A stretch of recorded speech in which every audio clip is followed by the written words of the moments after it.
Good evening, and welcome to the Diocese of Central Coast Coast and Mission for Racial Justice and Reconciliation Continuing Speaking Series.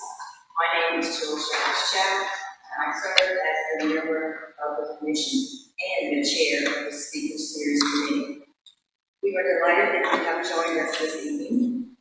We have a wonderful discussion planned for you this evening by two very accomplished individuals. But before I introduce them, I would like to thank your committee and its team, the Reverend Gibson, for hosting us this evening. We truly appreciate your warm hospitality and gracious welcome. And I would like to ask that you listen as tonight's presentation. If you have any questions, make note of them, and if time permits, they will be addressed during the question and answer period. And now I would like to welcome the Reverend Gibson for opening remarks, followed by the Reverend Jim Flowers for opening prayer.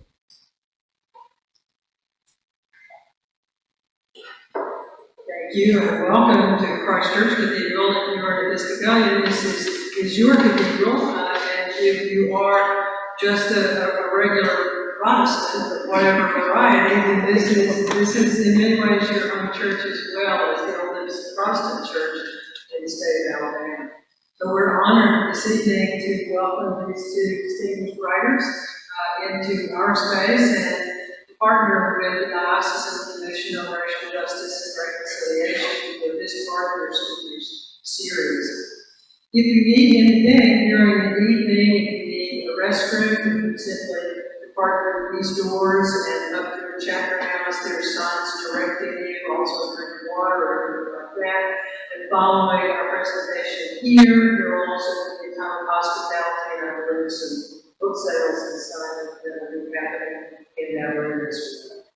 So, welcome to your cathedral and to this part of Mobile, downtown. It's almost out of town if you live in other parts, but it's wonderful to see you this evening.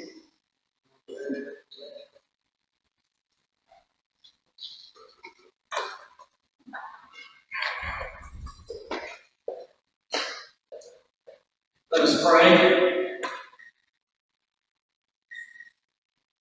O God of truth, you give us the minds and hearts to hear the prophetic words of your people. Bless our speakers this night, that they may speak your truth, and give us the will and the courage to challenge the systems of our world that shame and oppress. Bring healing where there's pain and suffering, and make us mindful of your unfailing love for all your people. These things we ask in the name of your Christ. Amen.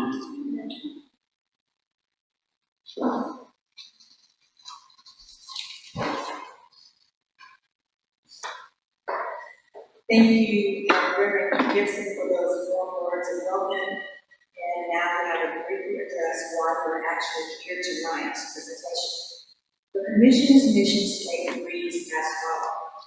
As members of the Jesus movement, our mission is to dismantle individual and institutional racism by sharing resources and creating opportunities that inspire and empower queer communities and the larger community, resulting in reconciliation and restoration of all God's people.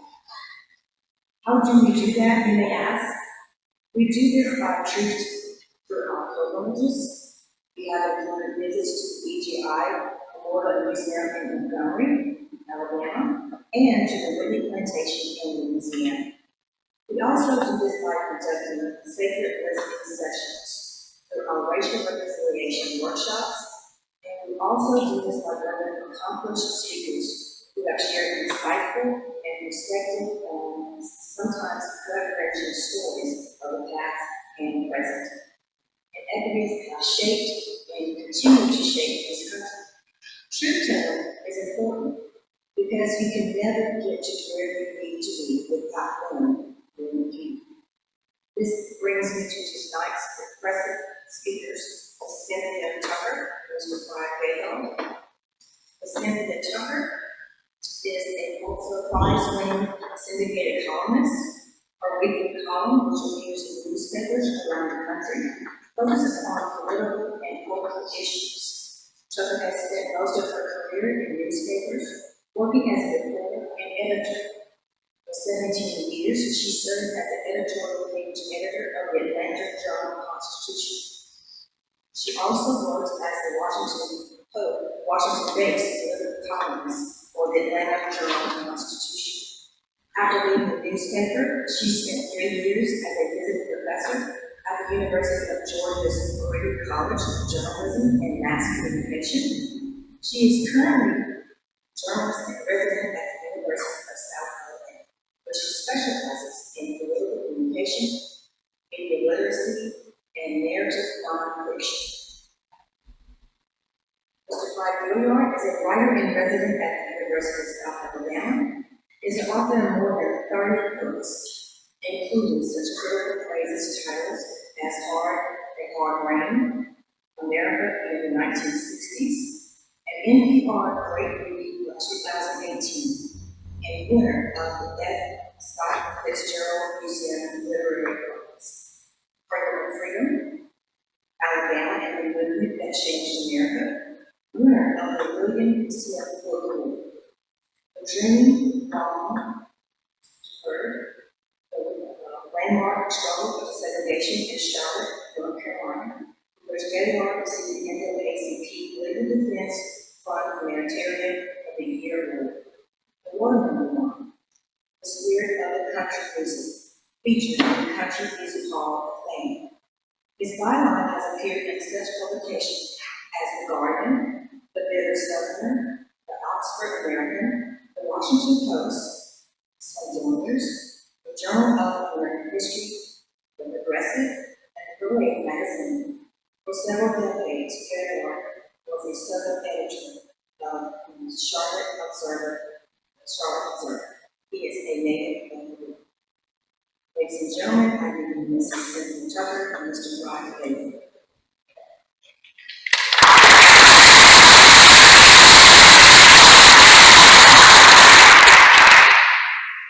Good evening. Can everybody hear me? I am delighted to see so many of you here. Not old friends, of course, longtime friends, church members. Thank you for coming to hear Frye and me talk about the Southernization of America, a story of democracy in the balance. In 1974, the great Southern journalist John Edgerton published a book of essays called The Americanization of Dixie, the Southernization of America. He reflected on the ways in which the Southern United States was becoming increasingly integrated with the rest of the nation. For more than a century, following the Civil War, the South had been cut off, basically. It was broke after the war, and then white Southern leaders started an oppressive regime of Jim Crow, which stained the South and cut it off from the rest of the country.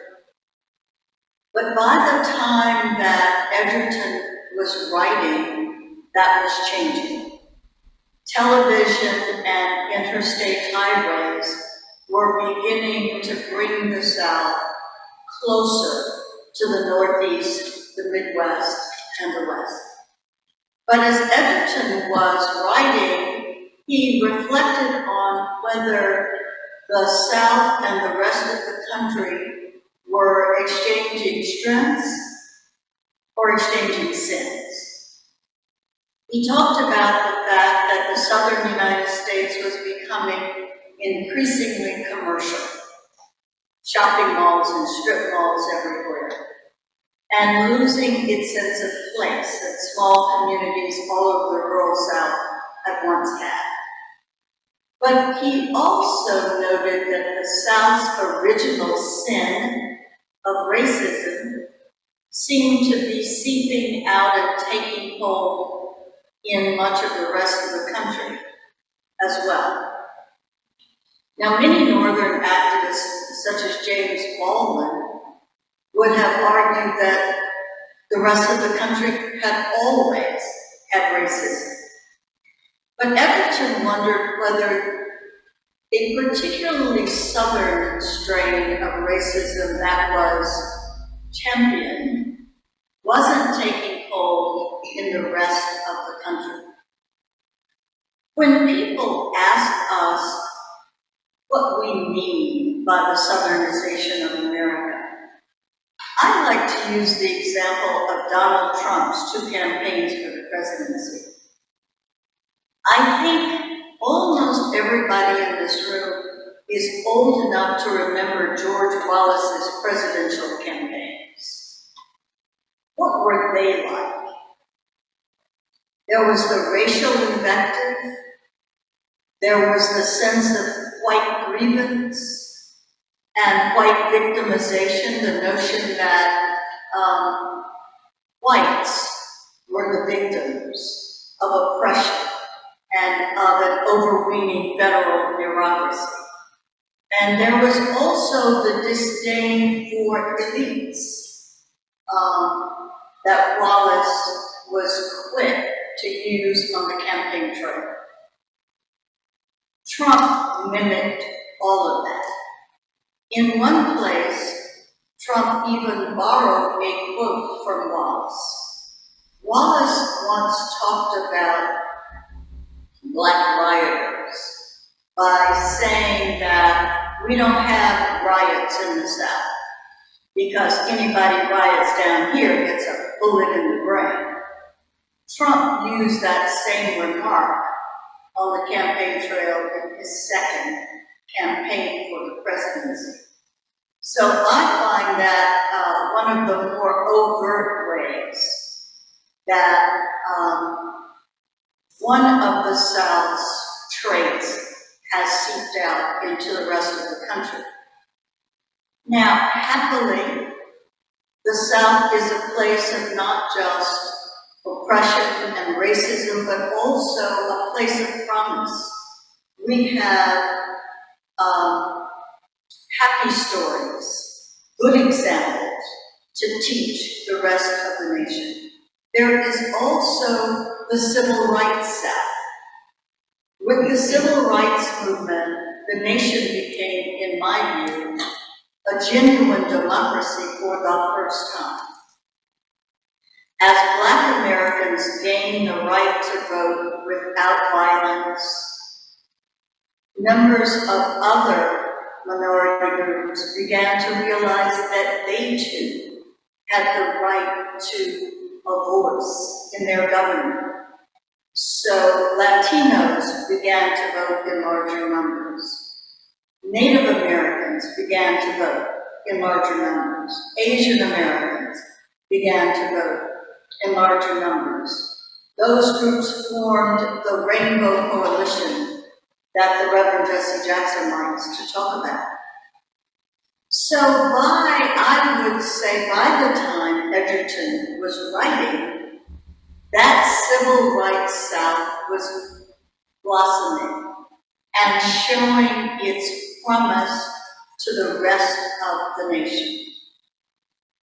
The question, I think, for us is which South, which nation will we be going forward? Frye and I both believe that the nation is at an inflection point. We chose the subtitle of our book very intentionally, A Story of Democracy in the Balance. The nation has been at inflection points at other times. The Civil War, the post-Reconstruction period when the South went in the wrong direction, the Civil Rights Movement when the nation began to move in the right direction. We are at another inflection point, and it is not clear to either of us anyway which direction the nation will move in. Can everybody hear me? Is this working? Or do I need to move? That works, okay, good, all right. I'm going to read a section from the introduction of the book that kind of underscores some of the things that Cynthia was just talking about. And then I want to synopsize the story that we trace from the 1970s to the moment that we find ourselves in now. And then we'll close by Cynthia talking more about our current moment, the promise and the peril of it. And then we'll open it up for questions and comments from you. So let me just read a little bit, just enough to give you a flavor of the way, kind of anecdotal way that we look at how we want to tell this story. The great Southern journalist John Edgerton was, as those of us who knew him could attest, one of the gentle souls of his time. A man deeply committed to racial justice, who wanted badly to believe that it would be a good thing. This troubled place in which he lived, this part of America that had once fought a war for the right to own slaves, could emerge from the strife of the civil rights years, somehow chastened and wiser for the journey.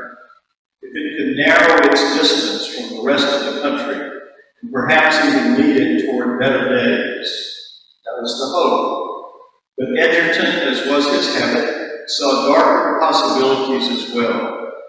Giving voice to his fears, he wrote in 1974, "The South and the nation are not exchanging strengths so much as they are exchanging sins. More often than not, they are sharing and spreading the worst in each other, while the best languishes and withers."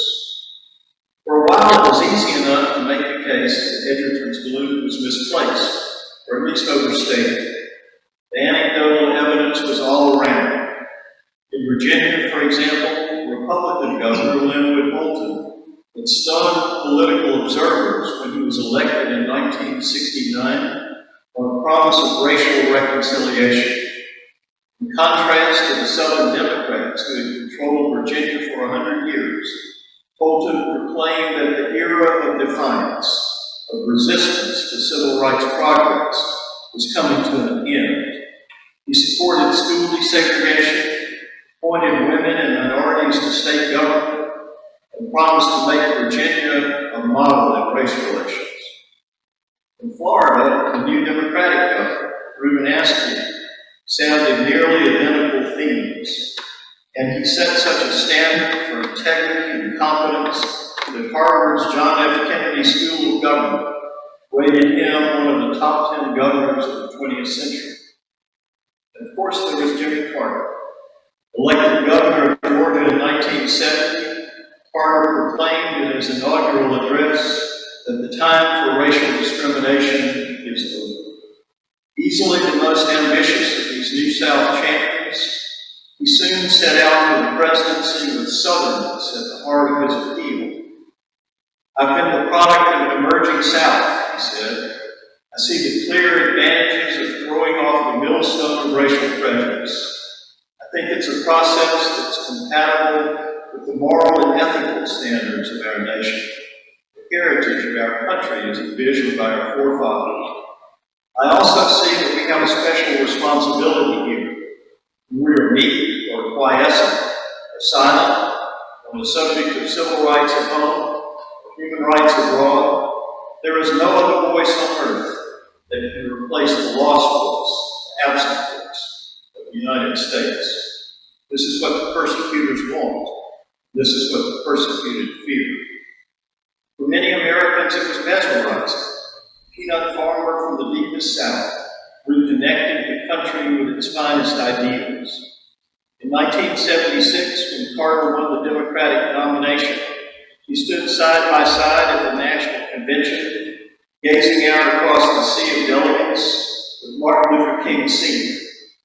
There they were, two native Georgians, one black, one white, a Southern governor and a civil rights lion, sharing a moment that felt like a revival, not only of the faith they both proclaimed, but of a dream deferred, of shining hopes and possibilities in which so many of us wanted to believe.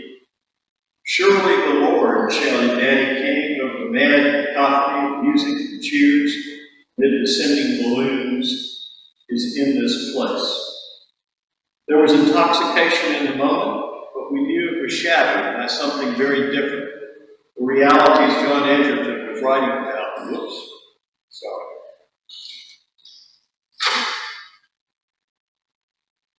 In the presidential election of 1968, Richard Nixon had embarked on a Southern strategy, and he did not mean the things that Jimmy Carter was telling us. In a sense, Nixon's mentor had been George Wallace. He watched in private admiration as the Alabama governor, who had pledged in 1963 his commitment to segregation forever, learned to redefine the heart of his appeal. In the presidential primaries of 1964 and 68, Wallace spoke more obliquely about race, almost as if he were teaching the nation how to think in code. For a time, from the time he stood in that schoolhouse door in the summer of 1963, he had begun to polish that skill. Everybody understood the mission at hand, how he was embarked on a doomed, quixotic quest to block the admission of black students, Vivian Malone, who came from Mobile, and James Hood from North Alabama, to the University of Alabama. But just as secessionists 100 years earlier had talked about states' rights when they really meant slavery, Wallace cast the federal government as a tool, an outside force pursuing integration without regard for the will of the people. He cast himself as a noble defender of freedom. A few years later, on the campaign trail for the presidency, he found it useful not to mention segregation, but to talk about liberal sob-sisters, or some bearded Washington bureaucrat who can't even park a bicycle straight. All the shared resentments were there, but he and his audience felt shielded from the charge, his accusers frustrated as they attempted to make it that they were really bigots at heart. But there were times he couldn't contain himself. Once in 1968, he invoked the specter of urban riots, those moments when African American rage, often in response to police brutality, erupted into violence, became, in a sense, a magnified reflection of crime. We don't have riots down in Alabama, Wallace roared, bantam-weight defiance flashing in his eyes. They started a riot down there, first one of them to pick up a brick, gets a bullet to the brain. And then you walk over to the next one and say, all right, pick up a brick. We just want to see you pick up one of them bricks now. Newsman Douglas Kiker of NBC, observing the crowd response, was struck by a horrifying epiphany. Because this was not the South, this was the Midwest. They all hate black people, Kiker said. All of them. They're all afraid. Great God, that's it. They're all Southern. The whole United States is Southern.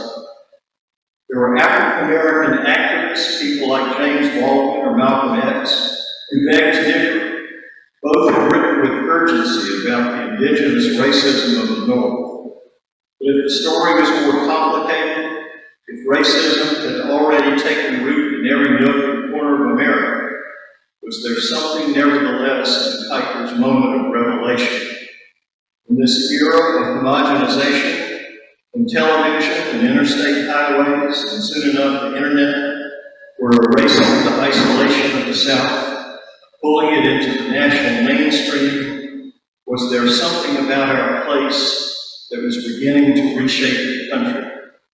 And if there was, might it be a source of mystical promise, or was it more inevitably a reality overflowing with dread? So, Jimmy Carter was elected president for the presidency with great promise in 1976, and eventually his presidency ended 4 years later. And although it had its moments of shining success, in the end, Carter was not able, at the time of his re-election, to convince America that he was the man for the job for the next 4 years. The man who replaced him was very different. Ronald Reagan was a politician. Even those of us who disagree with him had to admit he was a politician of great talent and great charm. But he came to Mississippi in 1980, one of the first stops on his campaign for the presidency after he got the Republican nomination. And the place that he chose to go was Philadelphia, Mississippi. Philadelphia had been the site of three horrifying, infamous civil rights murders during the Freedom Summer of 1964. Three young activists were taken out and shot, and their bodies were found buried in an earthen dam. One of them, Andrew Goodman, who had just arrived in Mississippi that day to help register African Americans across the state to vote, many of them for the first time. When they found Goodman's body, they found red plague in his lungs, which means that almost certainly that he was buried alive, even though he had been shot. Ronald Reagan came to Philadelphia, Mississippi, and he talked about numbers. He did not mention this time. What he talked about instead was states' rights. Taking that term that had been used by Southern politicians leading up to the Civil War to justify essentially holding on to the institution of slavery, and that the right in any given state to own other human beings. And when George Wallace used that term in the 1960s, he meant the state's right to segregate African Americans. Now, there are people who knew Ronald Reagan. I never met Ronald Reagan, so I don't know. There are people who knew him who thought that he was not personally a racist. They thought that this was a political act of courtship, perhaps, in which the Republican Party was trying to win over the South and claim its resentments. Whatever the case, that courtship continued for the next generation of American politics, and Ronald Reagan, with his talent and his amiability, put a kinder, gentler face on it. But you had other politicians, like Newt Gingrich from Georgia, a member of Congress, who told other Republicans that it was important to cast Democrats, people from the other party, not just as their political opponents, but as their enemy, and to use terms to describe them like traitor or un-American or those kinds of terms. And so this kind of habit of polarization began to take hold of American politics and began to deepen as time went along. And then with the coming of the new millennium, we believe, there were a couple of things that happened that we call traumas of the new millennium. It's a chapter titled in the book. One of them was the horrifying specter in 2001 of 9/11, when all of a sudden we saw Americans becoming exponentially more fearful of the other, of people who were not quite like themselves. And there were politicians who played on those kind of fears relentlessly and effectively, we think. And then what turned out to be another trauma occurred in 2008, even though many of us saw it when it first happened as one of the most promising things in our lifetime. And that was the election of Barack Obama as president. This brilliant, young African-American man with his beautiful family, elected to the highest office in the land. But what we saw for the next 8 years was his political opponents not just disagreeing with his policies. Disagreeing with his policies is absolutely fair game if you disagree with his policies. That's what we do in a democracy. But what we saw instead was people willing, by the tens of thousands and millions, to believe the most groundless and baseless and cruel and, we think, racist things about the President of the United States. That he was secretly a Muslim, that he was not born in the United States, that he was was born in Kenya and therefore was illegitimate president. And on the internet, you saw things much worse than that, comparing the Obamas to other members of the animal kingdom and so on and so forth. One man actually, standing on Pennsylvania Avenue with a high-powered rifle, took a shot at the bedroom of the White House where the Obamas slept. That man is now in prison, Bullet Lodge, the Women's Center.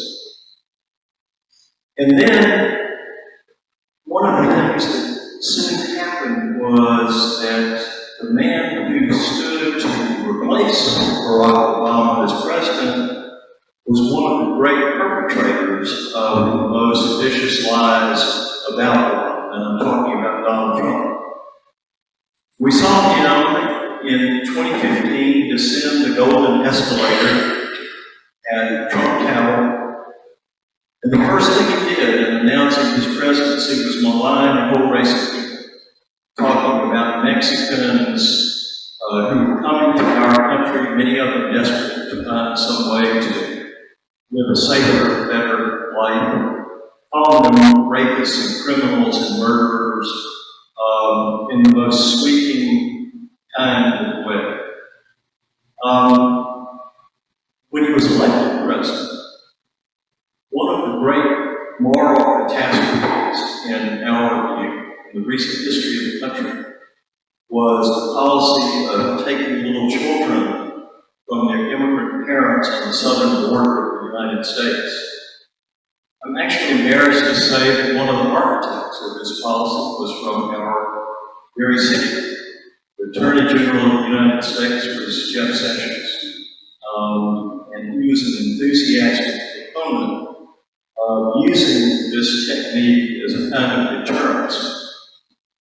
One of the things that Cynthia and I try to do in the book is talk about the historical analogs to some of the most cruel and disturbing things that we see today, because the hard and chilling truth is that some of this stuff has happened before. And it's almost like a reprise of some of the things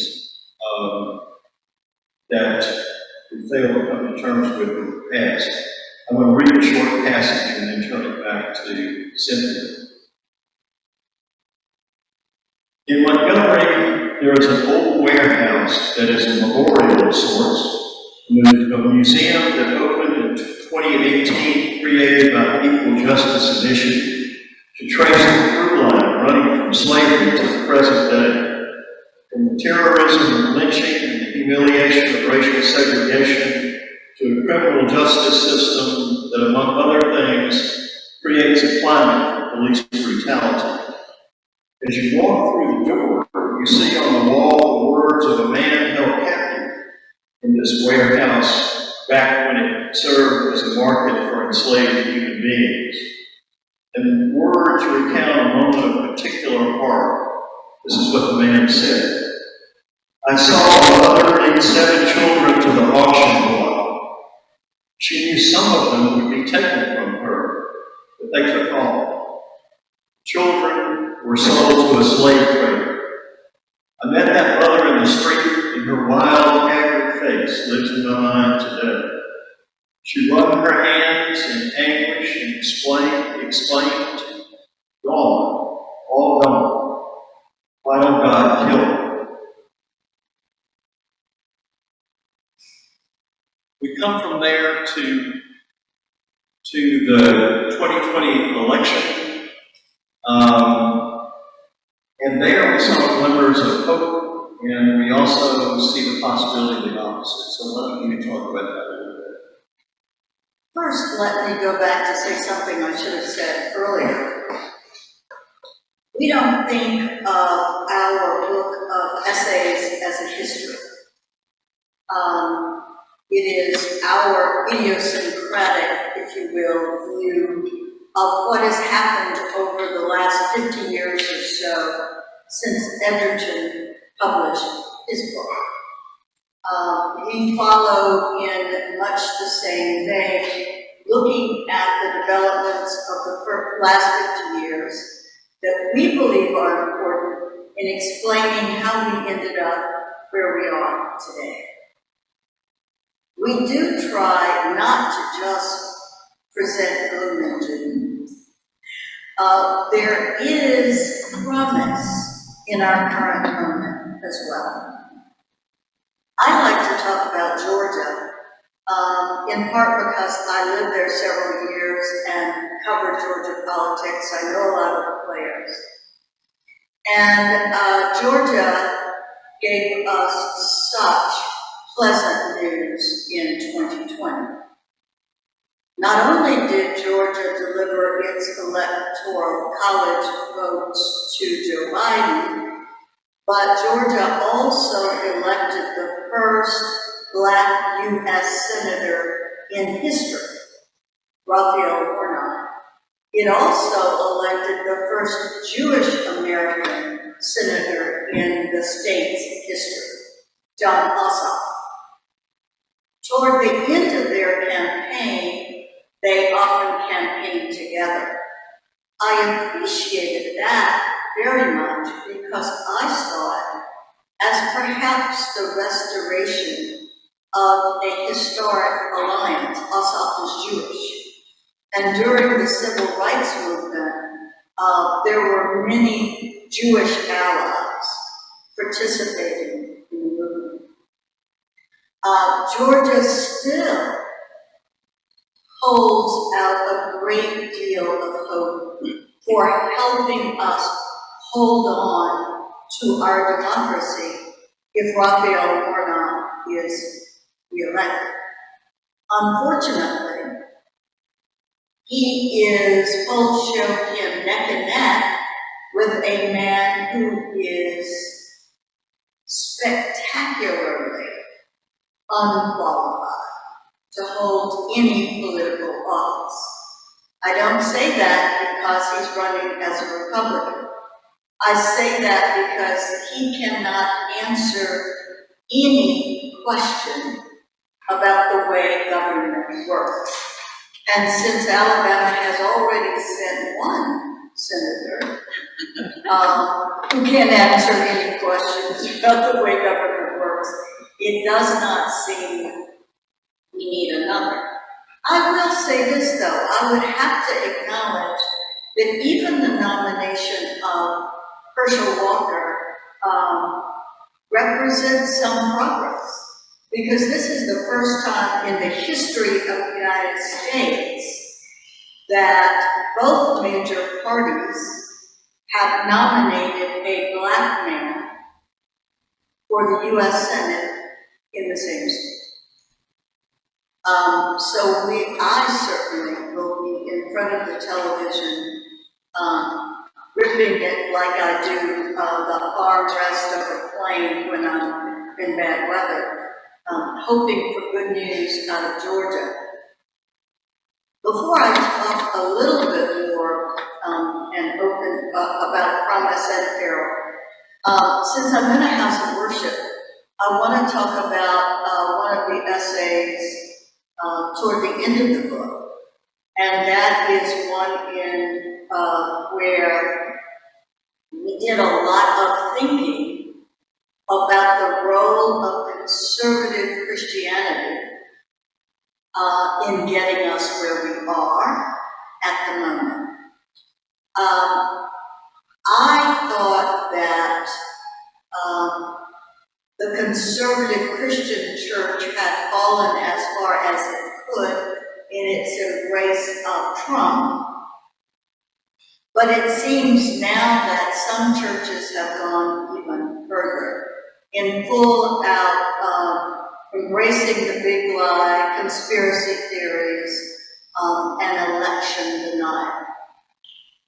There is, and has always been, there's really nothing new about this. As you no doubt know, the Reverend Dr. Martin Luther King Jr. called out the white Christian church in his letter from a Birmingham jail. So in many ways, nothing has changed for the better.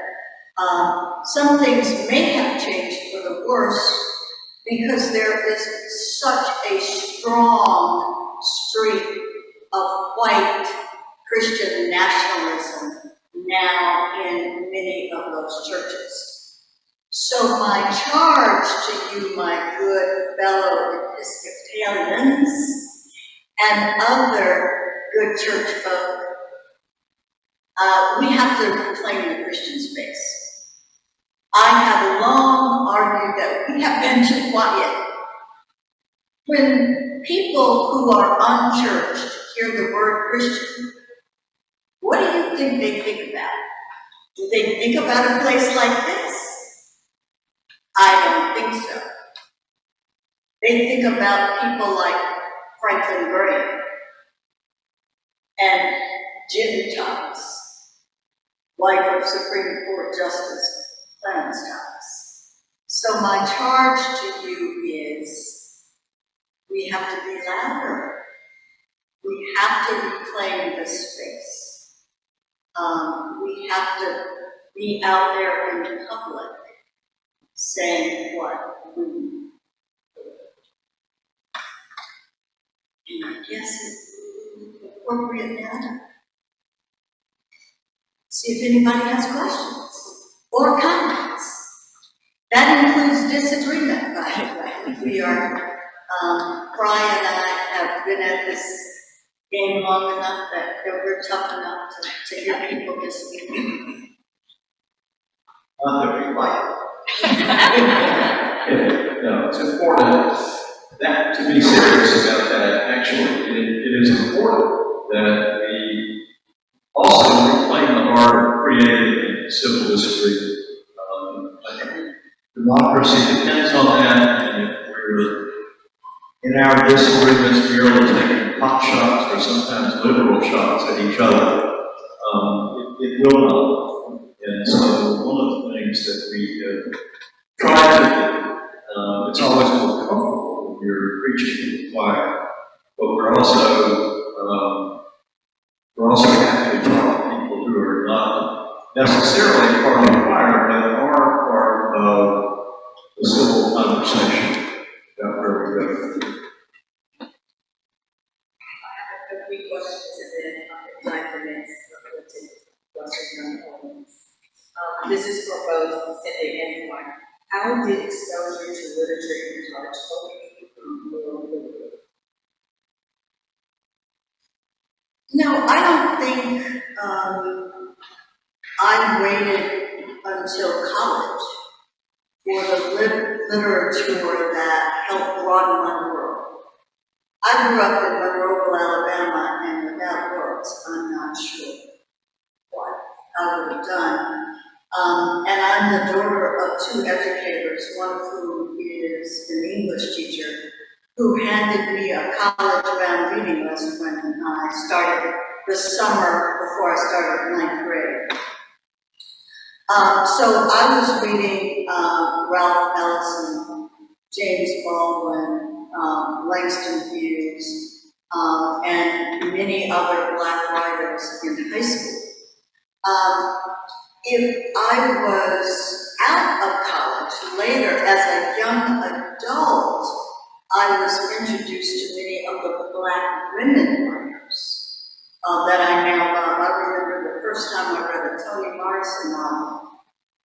The very first one I read was called Suba. And I thought, wow, who is this? I had never come across a writer like her before. But literature has certainly been critically important to broadening my perspective. I remember reading the autobiography of Malcolm X and learning things about him that one did not learn reading the newspapers, which were describing him in a different way, very caricatured, stereotypical descriptions of an angry Black man. So in that sense, literature has been very important in helping me become who I am today. As my mother might say, for better and for worse. Me too. For me, I would say maybe that process began in earnest when I was 13. I'm not from Monroe, but I think it is. And my grandfather grew up there. And so my father gave me a copy of To Kill a Mockingbird when I was 13, and it was the year that it had just come out. And when I read it at the age of 13, the thing that grabbed me first was just these kids having such great adventures, sometimes harrowing adventures. But I also realized that it was telling this very unsettling story about the issue of race. And even at the time, I think it was heartening to me to see in literature, because I didn't see it often enough in reality, a white man who was trying to do the right thing. Now we can, as the years have gone by, examine the paternalism of that expansion, those kind of things. But in 1960, when that book came out, it was very important, I think, to have a white Southern woman writing about a white man who believed that we were all equal in the eyes of the law, because a lot of them didn't. In college, there were two books probably that grabbed me more than any others. One was The Fire Next Time by James Baldwin. And Baldwin was writing about such hard truths, such heartbreaking truths, such maddening truths. And yet he did it with such beauty. When you read James Baldwin, his great gift of language, the beauty of his wordsmithing, somehow deepened and softened those hard truths he was writing in a way that made it possible not to be so daunted by them that you just avoid it. At least that was my feeling as I read Baldwin, so that's very important to me. And then, like Cynthia, I read a couple of years later the autobiography of Malcolm X, and found it riveting. It was the Northern Black experience, and it was different from what I had observed growing up and living in the South. But the interesting thing was that, that book was a joint project between Malcolm X and Alex Haley. Alex Haley interviewed Malcolm X, and those interviews became the narrative that replaced in Malcolm X's voice. But Alex Haley wrote an afterword to the book. Alex Haley was a Southerner. He was from Tennessee. And it was almost like, to me, he was translating the geographic differences between North and South in a way that humanized Malcolm X and helped me understand and internalize that dimension of the racial struggle in America as well. So yes, the reading without that, I probably just feel like any other white guy. The next question. In Dr. King's fourth and last book before his 1968 assassination, where do we go from here? Chaos or kingdom? He advocated for human rights and a sense of hope. Given the racial backlash against President Barack Obama, family separation around Southern borders, the rise of the Christian right, and the white supremacist riots in South Charlottesville, and the death of George Floyd, and the attack on our nation's capital. What do you think Dr. King would say about the state of today's America? Well, I think he'd be, as many of us are, I think he'd be horrified at his heart. One interesting thing about Dr. King's life was that as he came to the last couple, it turned out to be the last couple of years, he died at the age of 39, so young. It's amazing to think of how young he was when he was taken from us. But during that time, he was already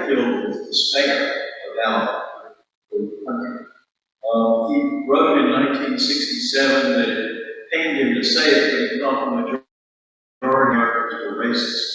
He didn't want to believe it. And yet the great gift of Dr. King was that he pushed himself beyond that sort of personal, emotional despair that he felt by objectively looking at the world around him to affirm a hopeful vision. His very last speech that he gave, he said to this crowd in Memphis, I may not get there with you, but we as a people will get to the promised land. And so he had that ability to see things that weren't actually there. You know, it was the eye of God. He was calling us to that. Not just predicting that inevitable outcome, but saying that we can do this. And so his faith led him to see beyond his own despair even in that way. And maybe it's good to chant in these times, because it's really easy to think this is not going to end. I mean, we look around us. And, you know, I wish I had that depth of faith, that courage of faith, so it'd be a little easier for me to say, keep at it. Cynthia, this question was for you. What was it like growing up during the civil rights movement in the two Mockingbird and the two killed in Mockingbird attack? First, let me apologize to the audience for disappearing on you. When my 13-year-old calls and she knows that I am at an event, I would assume it's very important. It wasn't. You know, in Just Mercy, Bryan Stevenson has a wonderful observation about Monroe. Just Mercy, the major case in Just Mercy, and if you haven't read it, I strongly recommend it. The major case in Just Mercy takes place in Monroe. A black man is unjustly accused of a murder and locked away on death row in Atmore before the trial. And what Bryan Stevenson makes a couple of trips to Monroe and observes that people in Monroe have made an industry of To Kill a Mockingbird, but they don't seem to have learned any lessons from it. So my childhood was like any black child's growing up experience under Jim Crow in any rural town in the South at that point in time. There were people, there were some whites there who were more fair, more committed to racial justice, but they were, if they were in the majority, they didn't push for change. My mother recalls that when Brown versus Board of Education passed in 1954, which was the year she got married, she thought, great, my children will never go to segregated schools. The truth is, I spent most of my elementary and secondary education going to segregated schools. So I suppose I would say that most of Monroe's prominent whites didn't really learn the right lessons from the novel that they championed. For both Cynthia and Frye, why was the story that you this book?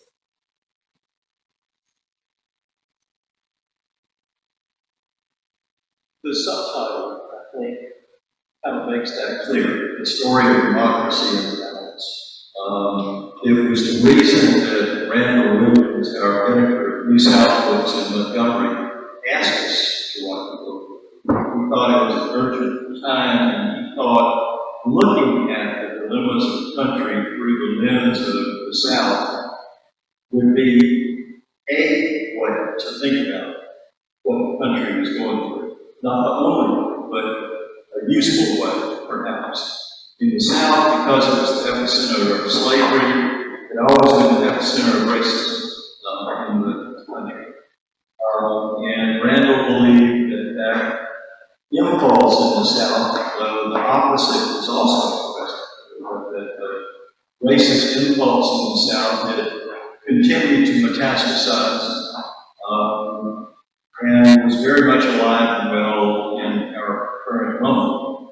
Donald Trump's campaign really took off after he came to Mobile. He spoke to 30,000 people at Land People's Stadium. And so Randall asked us if we would write this book because he thought we were living in such an urgent moment. And for me, writing the book was a way of helping me to process what was happening. I have to tell you, with Trump's election, we had arrived at a moment in this country that I simply did not expect. You're looking at one of those political pundits. I do still make my living occasionally speculating about politics. I was absolutely persuaded that Hillary Clinton would win. Now, I understood the threat represented by Trumpism, but I certainly didn't expect him to win the presidency. I really did think that Obama's election was a watershed moment for the country. Not that we were post-racial. I certainly didn't believe that. But the country had reached a pinnacle of racial progress, I thought, from which we would not retreat. Boy, was I wrong. I had been invited on election day, whatever November 2016, whatever the day was, to give a speech at Emory's Camner School of Theology, not a theology, to any of the theologians in the room, don't think, but just sort of generally on the state of the country. At 2 o'clock in the morning, before I was to give my speech, I was up rewriting it. And the first line I wrote was, I woke up this morning in a country I don't recognize. And so I'm still in that place. I am still evermore in a country I don't recognize. And so for me, writing it has helped me to process what's going on and has given me some hope that the road forward. This is Frye. One of the beautiful things about this country is its multiracial heritage. But right now, we have a lot of segregation and inequalities. Is its refusal to engage in open dialogue about its racist past, and that America is just a racist system?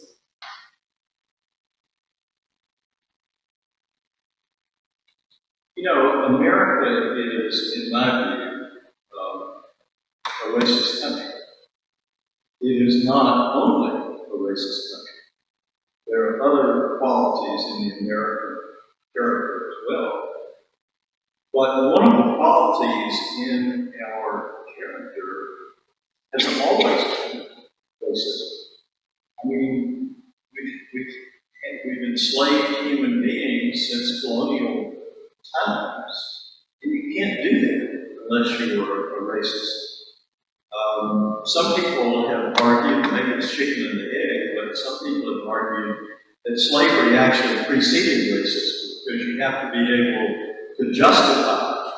And so racism is the justification for believing that you might conceivably have a right to own another human being. I don't know which, doesn't really matter which came first. They're inextricably linked. And so that is part of America. And if we can point that, it has been my experience that it doesn't look like that it is. And I say that as somebody who has not only written about this, but also tried to teach about it at the University of South Alabama, but also I've actually had the good fortune to write 2 or 3 books on the subject for young readers, elementary school and middle school. And going into those classrooms and talking about teaching, it was sort of like the idea is teaching hard history through stories of inspiration. Teaching the hard history of this country by teaching the stories of people who try to make things better. Because that is a part of the American story too. People like Gaillard who have tried key points along the way to make things better. I think that struggle probably never ends. I think that the frontier of human civilization may always be the difficulty but possibility of living in peace and mutual respect with people not quite like we are. But we have to work on it. And this country, as you indicated, is multiracial. It is baked in. It is not going to change. It's only going to become more so. And so the question is, what do we do about it? And yeah, there are policies that have to do with that people of honest goodwill may agree or disagree with. But the backdrop in which those policies are discussed has to be the inclination to respect and understand each other. It has to be. Or else this is not going to be a good place to live. I mean, it is that simple. Say a couple of things about it. First thing I want to say is that Frye is being a bit modest here because Frye, if you've spent any time in Mobile, you know that the name Gaillard is found all over the place. That's because Frye is descended from a very prominent and wealthy family. How did they make their money? Well, the same way wealthy whites made their money in Alabama 200, 300 years ago. Frye has excavated and written about his own family's history with incredible bravery and integrity and honesty, which is one of the reasons it has been such a delight to work with him on this project. The other thing I wanted to say was my own answer to the question about whether America is a racist country. I used to say to people, in my work as a journalist, I've traveled in a lot of other countries, and I used to say that America was the least racist country I had ever been in. And I really meant that. The countries that had less racism tended to be homogeneous. No, there isn't much racism to speak of in Japan. All alike. And so up until about the last,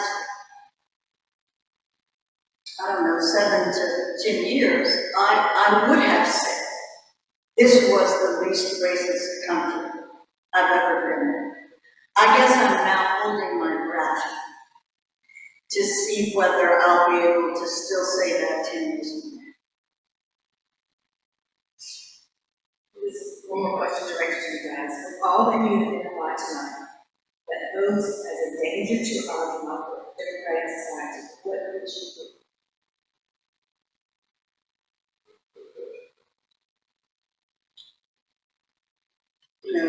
So when we're in sessions like this, I always say to people, because it happens to be true, that of the two of us, I'm the pessimist. Frye is much more optimistic than I am. What gives me hope, though, is the fact that the people sitting in this very room are among those who have the power to decide which way this country will go.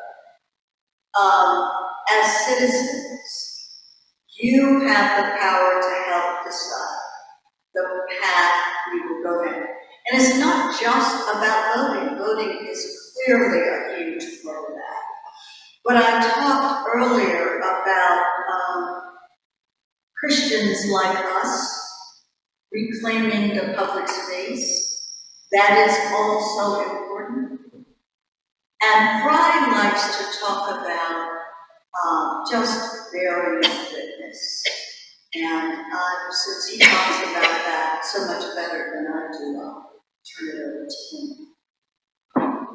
Well, for me, the hope that I feel has to do, to some extent, with little parallels, the real-life parallels of hope that we see cropping up in the world around us. On the 50th anniversary of the bloody Sunday March, the daughter of George Wallace and the daughter of Martin Luther King walked across the bridge together. And they appeared together at the Alabama State Capitol, where Dr. King had proclaimed that the arc of the moral universe was long but it bends towards justice. And they told the crowd that they saw themselves, and were privileged to see themselves as kind of a fulfillment of Dr. King's "I Have a Dream" speech. You look around and you see those kinds of things happening here and there. Little things for me. One of the things I've done for this book, probably just because we divide in the comfort zone, I've spoken at some small town libraries. Yesterday I was in Jackson, Alabama, spoken in Elba, Alabama, and these very small towns. Every time to an interracial audience, every time to a group that included neighbors who knew each other as neighbors across the racial barrier, and who came together in that space, not a political space, but another space created by these marvelous small town librarians.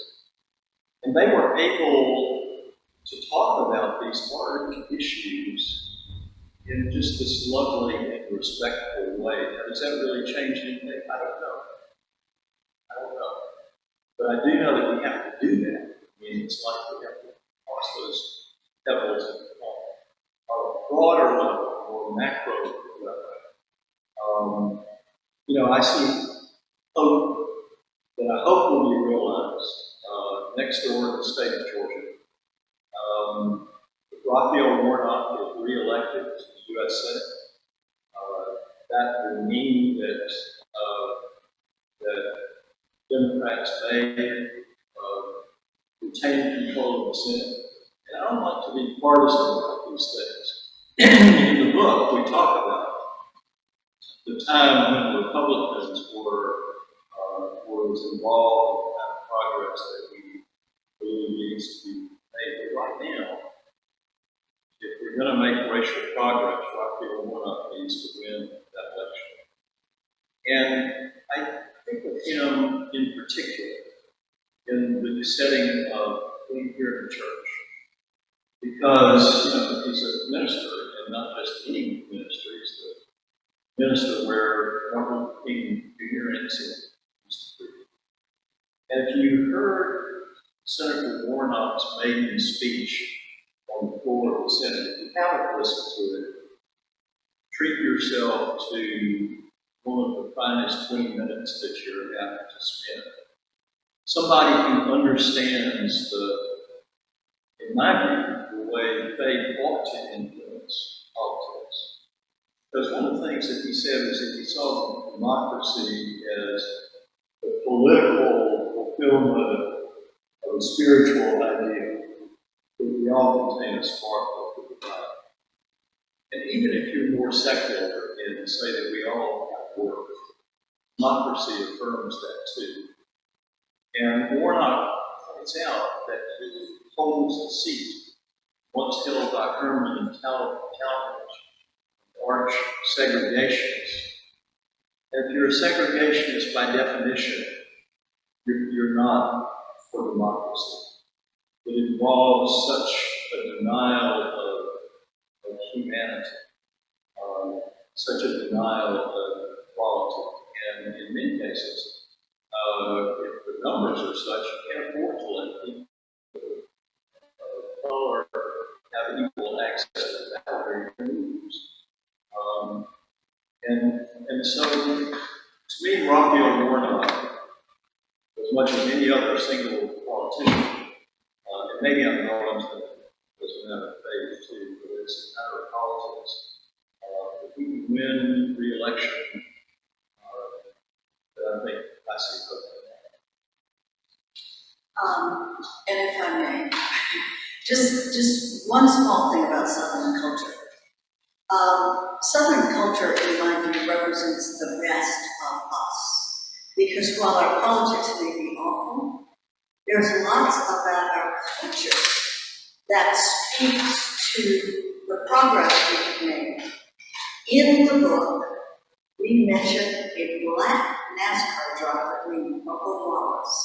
And Frye knows a lot more about NASCAR than I do. Who led in this idea that the rebel flag should no longer be flown at NASCAR events. And this was endorsed by the family that owns NASCAR. That's a big deal. And so there are these, as Frye said, these small signs out there that give us some hope. Again, thank you, Cynthia and Frye, for the truth-telling presentation. As I stated earlier, we have truly been blessed by the truth-telling tonight. And thank you to everyone for attending tonight's presentation. Please, there are copies of books that we've purchased. We have refreshments and conversation. Also, we have an upcoming event to the EJI Museum on November 5th that she can sign up for, so we have flyers here in the area. Right now, we're going to close us out with the resolution.